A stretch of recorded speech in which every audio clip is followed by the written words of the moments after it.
ఆరుద్ర నక్షత్రము మిథున రాశి జాతకులైనటువంటి వైఎస్ జగన్మోహన్ రెడ్డి గారికి 2024లో కూడా సీఎం అయ్యేటువంటి యోగ్యత 100% ఉంది. ఆంధ్రప్రదేశ్లో జగన్మోహన్ రెడ్డి గెలుస్తాడు అని చెప్పి నేను చెప్పినటువంటి ప్రిడిక్షన్ తప్పింది. సో ఈ రోజు నేను చెప్పినటువంటి ప్రిడిక్షన్ 100% తప్పయింది. దాంతో ఖచ్చితంగా నేను ఒప్పుకుంటా ఉన్నాను. ప్రభాస్ జాతకము ఆల్మోస్ట్ ఆల్ ఆయన జీవితంలో ఆయన హైప్స్ అయిపోయినాయి. సో ఇప్పుడు ప్రభాస్తోని సినిమాలు తీసే ప్రొడ్యూసర్లు అందరూ కూడా జాతకాలు చూపించుకోవాల్సిందే. ఎందుకంటే ఏ కష్టం, ఇంకా ప్రభాస్ కెరియర్ కష్టం. వినేవాడు వెర్రివాడైతే చెప్పేవాడు చెలరేగిపోతాడు. మోసపోయేవాడు ఉన్నంత వరకు మోసం చేసేవాడు చేస్తూనే ఉంటాడు. ప్రముఖ జ్యోతిష్యుడు వేణుస్వామి 2 తెలుగు రాష్ట్రాల్లో చాలా మందికి తెలిసినటువంటి వ్యక్తి. సినీ రాజకీయ ప్రముఖుల జాతకాల గురించి చెబుతూ బాగా ఫేమస్ అయ్యాడు. ముఖ్యంగా నాగ చైతన్య సమంత జంట విడిపోతారని ముందుగానే చెప్పి సంచలనం సృష్టించాడు. వీరితో పాటు పలువురు సెలబ్రిటీల గురించి వేణుస్వామి చెప్పినట్లుగా జరగడంతో సోషల్ మీడియాలో ఆయన పెద్ద సెలబ్రిటీగా మారిపోయాడు. ప్రిడిక్షన్ నెంబర్ 1, ప్రముఖ సెలబ్రిటీ జంట సమంత నాగ చైతన్య వివాహం తర్వాత వీరు విడిపోతారని సరిగ్గా అంచనా వేసి చెప్పిన విషయం నిజమవడంతో అప్పటి నుండి ఈ జ్యోతిష్కుడు వెలుగులోకి వచ్చాడు. మళ్ళీ కొత్తగా నిశ్చితార్థం చేసుకున్న జంట నాగ చైతన్య మరియు శోభితా ధూళిపాల భవిష్యత్తు గురించి జ్యోతిష్యం చెప్పడం మొదలుపెట్టాడు. వీరిద్దరూ 2027 తర్వాత విడిపోతారు. ఎందుకంటే 3వ మహిళ కారణంగా వీరిద్దరూ విడిపోవాల్సి వస్తుందని, అది నిశ్చితార్థానికి పనికిరానటువంటి ముహూర్తం కాబట్టి వీటి నివారణ కార్యక్రమాలు పెళ్లికి ముందే జరిపించుకోండి అని ఒక వీడియో కూడా ఇతడు రిలీజ్ చేశాడు. ప్రిడిక్షన్ నెంబర్ 2, అలానే యాక్టర్ మరియు పొలిటీషియన్ అయిన పవన్ కళ్యాణ్ అతని 3వ భార్య అయినటువంటి అన్నా లెజ్నేవా మధ్య వివాహ సమస్యల గురించి చాలాసార్లు జ్యోతిషం చెప్పాడు. అంతేకాదు ఆంధ్రప్రదేశ్ శాసనసభ ఎన్నికల గురించి మరియు రాజకీయాల్లో పవన్ కళ్యాణ్ భవిష్యత్తు గురించి జోస్యం చెప్పి చిత్ర పరిశ్రమలో సంచలనం సృష్టించాడు. పవన్ కళ్యాణ్ పిఠాపురం ఎమ్మెల్యే గెలవడం అసంభవం, అతనికి రాజయోగం లేదు, అతని జాతకంలో ఏపీ పాలిటిక్స్ రూల్ చేసే స్థాయి లేదు అని పవన్ కళ్యాణ్ గారి గురించి, అతను సినిమాలకే అంకితం అవ్వాలని, ఆయన రాజకీయాలకు పనికిరాడు కాబట్టి సినిమాలపై ఫోకస్ పెడితే రాణిస్తాడని కూడా ఇతడు మాట్లాడాడు. ప్రిడిక్షన్ నెంబర్ 3, 2024 ఎన్నికల్లో ఏపీలో మళ్ళీ జగనే సీఎం అవుతారని వేణుస్వామి చాలా ఇంటర్వ్యూలో కూడా చెప్పి ఉన్నాడు. ఎంతమంది కలిసి వచ్చినా జగన్ను ఓడించలేరని అన్నాడు. ఆయన ఇచ్చిన మరో ఇంటర్వ్యూలో కూడా ఏపీకి జగనే సీఎం అని తెలిపాడు. దీనిపై యాంకర్ మాట్లాడుతూ ఏపీని అప్పుల ఊపిలోకి నెట్టారని, రాష్ట్రంలో ఎటువంటి అభివృద్ధి జరగలేదని, ఇప్పటికిప్పుడు ఎన్నికలు జరిగితే జగన్ ఓడిపోతారని ప్రతిపక్షాలు అంటుంటే మీరు మళ్ళీ జగనే సీఎం అంటున్నారేంటని వేణుస్వామిని ప్రశ్నిస్తాడు. నేను రోజుకో మాట మాట్లాడడానికి రాజకీయ విశ్లేషకుడు కాదని, జ్యోతిషుడనని ఒక్కసారి చెప్పిన మాట మీదే తాను నిలబడతానని వేణుస్వామి ఈ మాట కూడా చెప్పడం జరిగింది. టీడీపీ బీజేపీతో పొత్తు పెట్టుకున్న తర్వాత వైసీపీ విజయం ఖాయమందని వేణుస్వామి వ్యాఖ్యానించారు. సర్వేలు అందరూ ఇప్పుడు జగన్ సీఎం అవుతారని చెప్తున్నారని, కానీ తాను మొదటి నుంచి కూడా జగనే సీఎం అని చెప్తున్నానని ఆయన చెప్పుకొచ్చాడు. ఎవరెన్ని చెప్పినా 2024లో జగనే సీఎం అవుతారని వేణుస్వామి కుండబద్దలు కొట్టేశారు. జాతకరీత్యా జగన్ మళ్ళీ సీఎం అవుతారని, చంద్రబాబు ఇక ఎప్పటికీ సీఎం కాలేరని, జగన్ జాతకంలో బుధ మహాదశ ప్రవేశించిందని, మరో 17 సంవత్సరాలు జగన్ని కదిలించే శక్తి ఏది లేదని, అంటే మరో 17 సంవత్సరాల పాటు జగనే ఏపీకి సీఎంగా ఉంటారని కూడా వేణుస్వామి ఈ విషయాన్ని తెలియజేశాడు. 2019లో గెలిచిన జగన్ 2024, 2029 ఎన్నికల్లో కూడా గెలిచి సీఎం అవుతారని వేణుస్వామి ఈ విధంగా వ్యాఖ్యానించాడు. తెలుగుదేశం పార్టీ గెలుస్తుంది అనేటువంటి వైబే ఆంధ్రాలో ఉంది. ఈవెన్ నేను చెప్పినా నమ్మలే, including Jaganmohan Reddy, including YCP లీడర్లు. కానీ సడన్గా ఏమైందో తెలియదు, అలయన్స్ ప్రకటించిన తర్వాత సర్రమని యూటర్న్ తీసుకొని మొత్తం సునామీ గాలి సుడిగుండం వచ్చినట్టు వచ్చింది. ఇప్పుడు ప్రజెంట్ పరిస్థితి ఏంది, వైసీపీ గెలుస్తుందని సర్వేలు చెప్తున్నాయి. సర్వేలను పక్కకు పెడితే వేణుస్వామి ఎప్పుడో చెప్పిండు కదా, వద్దు నేను ఇప్పటికీ మీరు స్టిక్ అనే ఉన్నారు, ఆంధ్రప్రదేశ్లో వైసీపీ గెలవబోతుంది. అంతే. ఇక మళ్ళీ మా జాతకం మార్చుకుంటే జాతకం ఎట్లయితుంది? అది నేను కూడా రాజకీయ విశ్లేషకుని అవుతా.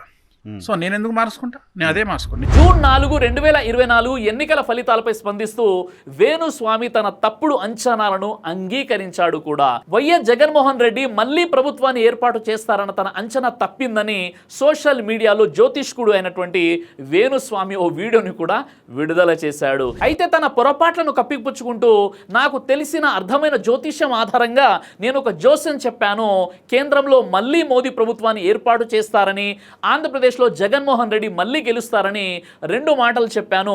నేను ఏది మాట్లాడినా అది కేవలం జ్యోతిషం ఆధారంగానే జరిగింది అని ఈ విధంగా తన యొక్క పొరపాట్లను కప్పిపుచ్చుకునే ప్రయత్నం కూడా చేశాడు వేణుస్వామి. సో ఎన్నికల ఫలితాల గురించి దేశవ్యాప్తంగా మరియు ఆంధ్రప్రదేశ్ రాష్ట్రానికి సంబంధించి నేను ఇచ్చినటువంటి ప్రిడిక్షన్ లో నేను నరేంద్ర మోడీ గారి ప్రభావం తగ్గుతుంది అని చెప్పడం జరిగింది. అలాగే ఆంధ్రాలో జగన్మోహన్ రెడ్డి గారు గెలుస్తారు అని చెప్పడం జరిగింది.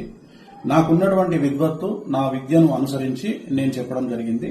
సో నేను చెప్పిన దాంట్లో సెంట్రల్లో మోడీ ఆధిపత్యం అనేటువంటిది తగ్గింది, ఒకటి జరిగింది. రెండవది ఆంధ్రప్రదేశ్ లో జగన్మోహన్ రెడ్డి గెలుస్తాడు అని నేను చెప్పినటువంటి ప్రిడిక్షన్ తప్పింది. సో జనరల్ గా జాతకాన్ని బేస్ చేసుకుని మాత్రమే నేను చెప్పడం జరుగుతుంది. ప్రిడిక్షన్ నెంబర్ 4, ప్రభాస్ జాతకంలో చాలా ఆరోగ్య సమస్యలు ఉంటాయి, అతనికి చాలా ఇబ్బందులు ఉంటాయి, అతని వివాహం అన్నది కష్టమని కూడా ఒక ఇంటర్వ్యూలో ప్రభాస్ గురించి జాతకం చెప్పాడు వేణుస్వామి. ప్రభాస్ జాతకము ఆల్మోస్ట్ ఆల్ ఆయన జీవితంలో ఆయన హైప్స్ అయిపోయినాయి. సో ఇప్పుడు ప్రభాస్తోని సినిమాలు తీసే ప్రొడ్యూసర్లు అందరూ కూడా జాతకాలు చూయించుకోవాల్సిందే. ఎందుకంటే కష్టం, ఇంకా ప్రభాస్ కెరియర్ కష్టం. అలాగే ఇటీవల ప్రముఖ ఛానల్లో వేణుస్వామిపై జరిగిన డిబేట్లో చాలా మంది లైవ్ కాల్స్లో అతనిపై ఆరోపణలు చేయడం జరిగింది. పెద్ద పెద్ద రాజకీయ నాయకుల నుంచి సామాన్యుల వరకు మీకు సర్పదోషం ఉంది, మీకు ఈ గండం ఉంది, ఆ గండం ఉందని కొన్ని కోట్లలో లక్షల డబ్బుల్ని అపహరించేవాడు వేణుస్వామి అని 5 స్టార్ హోటల్స్ ని బుకింగ్ చేయించుకొని పెద్ద పెద్ద బీచ్లని అద్దెకు తీసుకొని మరి అక్కడ హోమాలు జరిపించేవాడు అని ఆ ఇంటర్వ్యూలో చాలా మంది లైవ్ కాల్స్లో తమ యొక్క ఆవేదనను వ్యక్తం చేయడం కూడా జరిగింది. నాకు కాలసర్ప దోషం ఉందని చెప్పారు వేణుస్వామి గారు. దాని తర్వాత వేణుస్వామి మీకు ఆ పూజలకి నాకు దాదాపు 10 లక్షలు అయిందండి. 10 లక్షలు 10 లక్షలు అయిందండి. ఓకే. 2 రోజుల పాటు వాళ్ళు ఉండడానికి 5 స్టార్ హోటల్ విడుదలతో సహా కంప్లీట్ గా వారికి 10 లక్షల రూపాయలు. అలాగే ఒక ప్రముఖ టీవీ ఛానల్లో జరిగిన లైవ్ డిబేట్ లో వేణుస్వామి ద్వారా మోసపోయిన వాళ్ళలో ఒక అతను వేణుస్వామి ఆఫీస్ కి డైరెక్ట్ గా ఫోన్ చేసి ఆయన రిసెప్షనిస్ట్ తో మాట్లాడడం జరిగింది. ఫోన్ చేసినటువంటి వ్యక్తి వేణుస్వామి గారిని కలవాలంటే ఏం చేయాలని అడగడం జరిగింది. అప్పుడు రిసెప్షనిస్ట్ సార్ని కలవాలంటే ముందుగా 10,000 కన్సల్టేషన్ ఫీజు అనేది ఉంటుంది, అది కట్టిన తర్వాత మీకు అపాయింట్మెంట్ బుక్ అవుతుంది, ఆ తర్వాత టైం అనేది మేమే చెబుతాము, ఆ టైంకు వచ్చి సార్ని కలవచ్చు అని చెప్పడం జరిగింది. ఈ విధంగా ఎవరైనా వేణుస్వామిని కలవాలంటే ఫోన్లో మాట్లాడి కన్సల్టేషన్ ఫీజు కడితేనే సార్తో కలవచ్చు అని చెప్పడం జరిగింది. ఇది నేను తిరుపతి నుంచి అండి. ఓకే, ఈ నెంబర్ కి మెసేజ్ చేయండి, మీ పేరు, మీరు ఉండే ఏరియా, నార్మల్ టెక్స్ట్ మెసేజ్ చేయండి. అపాయింట్మెంట్ ఉండే ఒక రోజు ముందు మేమే మీకు కాల్ చేసి ఇన్ఫార్మ్ చేస్తాం, అప్పుడు వచ్చి కలవాలి.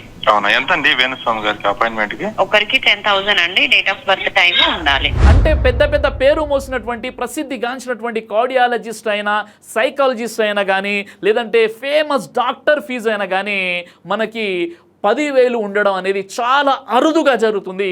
అలాంటిది మూఢ విశ్వాసాలని, అది జరుగుతుందో జరగదో కూడా తెలియని ప్రజల్ని ఒక ఆందోళనలో నెట్టేసి అలాంటి పనులు చేస్తూ పైగా దానికి కన్సల్టేషన్ ఫీజు 10,000 పెట్టి ప్రజలను మోసం చేస్తూ డబ్బులను ఆర్జించడం అనేది చాలా బాధాకరమైనటువంటి విషయం. నిజానికి వేణుస్వామి మాత్రమే కాదు, చాలామంది జ్యోతిష్యులు కూడా ఉన్నారు. ఇప్పుడు ప్రశ్న ఏంటంటే ఆ జ్యోతిష్కులందరూ వారి అంచనాలను తప్పుగా పట్టారా, లేక జ్యోతిషం అనేది నకిలీదా అనేది ప్రజలే తేల్చుకోవాలి. అయితే ఇస్లాం మాత్రం ఇలాంటి మూఢ విషయాలను అస్సలు నమ్మకూడదు. అగోచర జ్ఞానం అనేది కేవలం మనల్ని సృష్టించినటువంటి ఆ దైవానికే ఉంటుందని చాలా స్పష్టంగా ఖురాన్లో మరియు ప్రవక్త ముహమ్మద్ సల్లల్లాహు అలైహి వసల్లం వారి బోధనల్లో మనం చూడవచ్చు. ఎవరైతే జ్యోతిషుని వద్దకు వచ్చి అతను చెప్పిన దానిని సత్యమని నమ్ముతాడో అతడు ముహమ్మద్ సల్లల్లాహు అలైహి వసల్లం వారిపై అవతరించిన దానిని తిరస్కరించిన వాడవుతాడని ముహమ్మద్ సల్లల్లాహు అలైహి వసల్లం తెలియజేశారు. ముస్నద్ అహ్మద్ 2/429, సహీహుల్ జామీ హదీస్ నంబర్ 5939లో ఈ విషయం మీకు కనిపిస్తుంది. ఒకవేళ జ్యోతిషుని వద్దకు వెళ్ళేవాడు వారికి అగోచర జ్ఞానం కలదని, వారి మాట సత్యమని నమ్మలేదు, కానీ కేవలం చూడడానికి లేదా అనుభవం కొరకు వెళ్తే అతడు అవిశ్వాసి కాదు. కానీ అతని 40 రోజుల నమాజ్ అనేది అల్లా వద్ద స్వీకరించబడదు. దీనికి నిరూపణ ప్రవక్త ముహమ్మద్ సల్లల్లాహు అలైహి వసల్లం వారి యొక్క హదీస్, సహీహ్ ముస్లిం హదీస్ నంబర్ 2230లో ఈ విషయం చూడవచ్చు.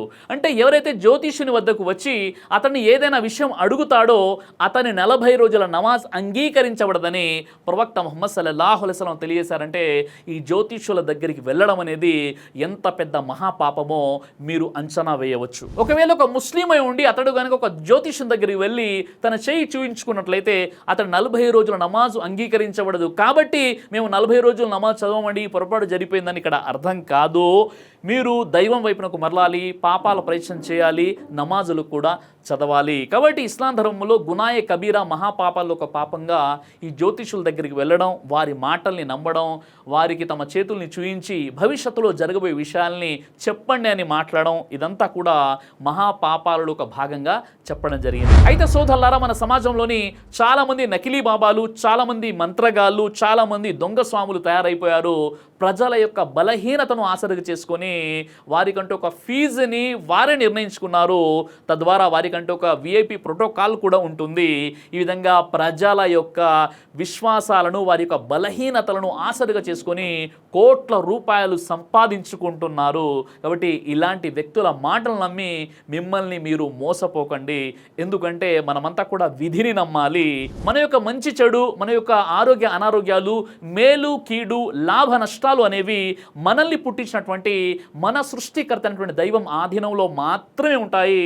రేపు ఏం జరుగుతుంది, మనం ఎన్ని రోజులు బ్రతుకుతామో, ఈ విషయాలు మనల్ని పుట్టించినటువంటి దైవానికి తప్ప ఎవరికి తెలియదు. కాబట్టి ఇలాంటి విషయాల్లో కొంతమంది బాబాలు కొన్ని అంచనాల ప్రకారంగా మీకు కొన్ని విషయాలు చెప్పే ప్రయత్నం చేశారు. వారు చెప్పిన విషయాలు ఏదో ఒక్కటి జరిగినంత మాత్రాన అన్నీ జరుగుతాయని భావించి వారిని పూర్తిగా గుడ్డిగా నమ్మేసి మన యొక్క ధనాన్ని, కష్టార్జితాన్ని వారికి ఇచ్చేసి మనం మోసపోయినట్లయితే మనకంటే ఎక్కువ మూర్ఖులు ఇంకెవరు కారు. కాబట్టి ఇలాంటి వ్యక్తుల్ని నమ్మడం ద్వారా మీ టైం వేస్ట్, ఎలాంటి లాభం ఉండదు.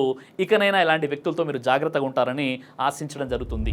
దైవ ప్రవక్త ముహమ్మద్ సల్లల్లాహు అలైహి వసల్లం వారు తెలియజేశారు, కడుపుకు సంబంధించినటువంటి అన్ని రకాల వ్యాధులకు అద్భుతమైనటువంటి ఔషధం తల్బీనా. ఇది దైవ ప్రవక్త వారి సున్నత్. మంచి ఆహారం, ఇమ్యూనిటీ బూస్టర్, ఇందులో షిఫా ఉంది. ఇది మంచి ఔషధంగా కూడా పనిచేస్తుంది. కాబట్టి పిల్లలు అయినా పెద్దలు అయినా ఎవరైనా దీనిని ఉపయోగించవచ్చు. అలాగే ఖురాన్లో దైవం తెలియజేశాడు, తేనెలో మీకు స్వస్థత ఉంది అని. కాబట్టి స్వచ్ఛమైనటువంటి తేనె కోసం మీరు సంప్రదించండి. అలాగే షాహీ హల్వాను మీరు తప్పనిసరిగా ఉపయోగించి మీ దాంపత్య జీవితంలో మంచి అనుభూతిని పొందండి. ఇందులో ఎలాంటి సైడ్ ఎఫెక్ట్స్ లేవు. ఇది కంప్లీట్గా హెర్బల్ ప్రొడక్ట్స్తో తయారు చేయబడినటువంటిది. కాబట్టి ఇక్కడ కనిపిస్తున్నటువంటి ఈ నెంబర్స్కి కాల్ చేసి మీరు ఇప్పుడే ఈ ప్రోడక్ట్ని ఆర్డర్ చేసుకోవచ్చు. కొరియర్ ఫెసిలిటీ కూడా ఉంది.